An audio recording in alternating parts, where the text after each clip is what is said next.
how can you advocate violence in an area where 3 men have disappeared who were doing nothing but trying to show our people how to register to vote?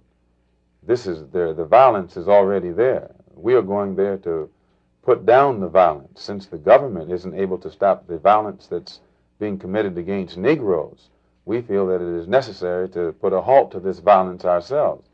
And Lyndon B. Johnson just stated this week that this government would go to war to protect the peace that this government wants.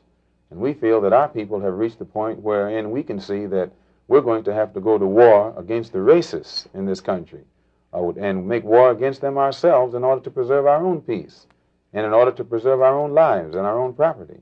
And this is not advocating any kind of violence. This is being prepared to retaliate against those who are violent with us. And we think that this is the only language that the Ku Klux Klan and the White Citizens Council and the George Lincoln Rockwells and these other racists and extremists understand. It's not advocating violence. Our people there are already the victims of violence and have been the victims of brutal violence on the part of the Klan. We're advocating self-defense units and self-defense units alone. Who would the victims of this guerrilla army be?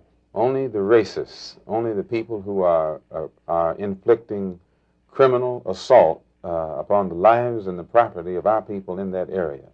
One of the things that they could do, they could see that the federal government had to intervene. Since Jim Foreman and others there have not been able to get government intervention with peaceful methods, we feel that we can send in enough brothers into that area to carry on a campaign of terror against the Ku Klux Klan to the point where the government would have to intervene itself and occupy the state of Mississippi